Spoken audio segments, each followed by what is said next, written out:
Hi students, இப்போ வந்து நம்ம பார்க்கக்கூடியது 11th physics second unitல book bagல வரக்கூடிய ஒரு முக்கியமான 1 mark see multiple choice question MCQ question number 9. If one object is dropped vertically downward and another object is thrown horizontally from the same height.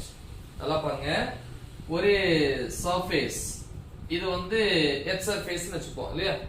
Okay, so இது ஒரு particular height, ஒரு பில்டிங்கா இருக்கலாம், ஏதோ ஒண்ணு. So building வெச்சுக்கலாமா? So பில்டிங்கோட டாப்ல இருந்து என்ன பண்றேன், ஒரு ஆப்ஜெக்ட்ட வந்து நான் என்ன பண்றேன், சிம்பிளா வந்து டிரா பண்றேன். இப்போ அன்னைக்கு நம்ம நிக்கிறோம், அப்படி வெச்சுக்கலாம். ஓகே, இங்க இருந்து என்ன பண்றேன், ஒரு ஆப்ஜெக்ட்ட வந்து வெர்டிகலா டிரா பண்றேன். இந்த ஆப்ஜெக்ட் இப்போ இங்க வந்துருச்சு, வெர்டிகலி டவுன்வர்ட்ஸ். இப்ப இந்த ஆப்ஜெக்ட் தட் இஸ் O, இந்த ஆப்ஜெக்ட் கொடுத்த இனிஷியல் டவுன்வர்ட் வெலாசிட்டி என்ன? 0. ஓகேவா? சோ இதோட ஹைட் வந்து h அல்லது y னு வெச்சுக்கலாம், y ஆக்சிஸ்ங்கறதுனால. ஓகே, அப்ப இங்க இருந்து இங்க வரைக்கும் டிஸ்பிளேஸ் ஆயிடுச்சு. அந்த டிஸ்பிளேஸ்மென்ட்க்கு என்ன பேரு? Vertical displacement. அப்ப ஸ்டார்டிங்ல நான் மேல இருந்து கொடுத்த வெலாசிட்டி என்ன? 0. ஏனா ஜஸ்ட் டிராப் தான் பண்ணிருக்கேன். அப்ப டிராப் பண்ணும்போது இனிஷியல் எந்த வெலாசிட்டி கொடுக்கல.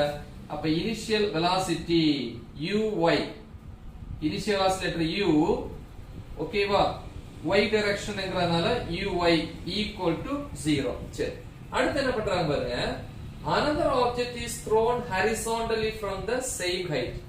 அதே ஹைட்ல இருந்து இன்னொரு ஆப்ஜெக்ட்ட வந்து ஹரிசாண்டலா த்ரோ பண்றாங்க.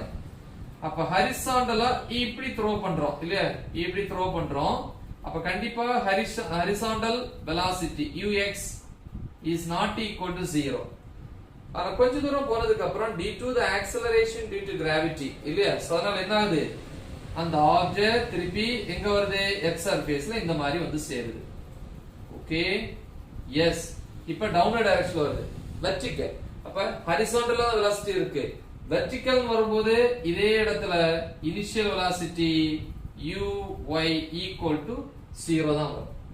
ஹரிசாண்டலா தான் வெலாசிட்டி த்ரோ பண்ணும்போது. ஆனா அது கீழே இறங்கும் போது எந்த இடத்துல இருந்து கீழே பெண்ட் ஆகுதோ, வெர்டிகலா டிராப் ஆகுதோ, அந்த இடத்துல அதோட இனிஷியல் வெலாசிட்டி வந்து 0. ரெண்டுலயுமே பாத்துக்கோங்க. சரி, இப்போ என்ன கேக்குறான், then the ratio of vertical distance என்ன, இது இது vertical distance covered by both objects at any instant time t is. எந்த ஒரு நேரத்திலயும் இந்த ரெண்டு ஆப்ஜெக்ட்டும் கவர் பண்ணக்கூடிய vertical distance என்னன்னு கேக்குறான். ஓகேவா? see, அப்ப நமக்கு தெரிஞ்ச formula vertical distance or displacement, ஒரு மூவிங்ல இருக்கக்கூடிய ஆப்ஜெக்ட் ரிலேட்டடான ஈக்குவேஷன்ஸ் படிச்சிருப்பீங்க. ஈக்குவேஷன் ஆஃப் மோஷன்ல டிஸ்டன்ஸ் ஆர் டிஸ்பிளேஸ்மென்ட்க்கு ஒரு ஈக்குவேஷன் இருக்கு இல்லையா. சோ நார்மலா வந்து ரெண்டு இருக்கும், ஒன்னு s is equal to ut plus half at square, இன்னொன்னு v square equal to u square plus 2as அப்படின்னு இருக்கும். ஓகேவா? But here time is mention, time mention பண்ணதனால இதை யூஸ் பண்ண மாட்டோம், இத யூஸ் பண்ண போறோம். ஓகேவா?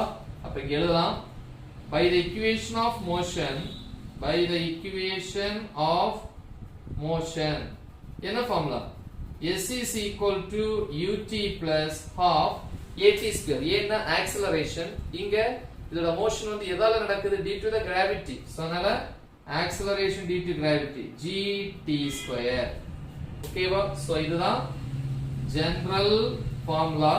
இனி for the first object,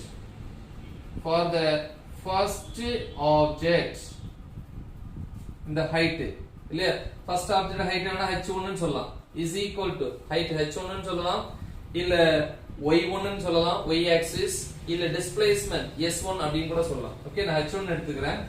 is equal to first object ஓட height equal to first object எப்படி வருது, வெர்டிகலா இறங்குது. அப்ப அதோட இனிஷியல் வெலாசிட்டி என்னது, டவுன்வர்ட் டைரக்ஷன்ல 0, u0, 0 into t 0. அப்ப என்ன கிடைக்கும், half gt square. சரியா? then for the second object height கேக்குறான் இல்ல, vertical height, vertical distance. ஹரிசாண்டலா த்ரோ பண்ணும்போது இனிஷியல் வெலாசிட்டி எதுக்கு இருக்கு, கொடுத்தாதான் மூவ் ஆகும்.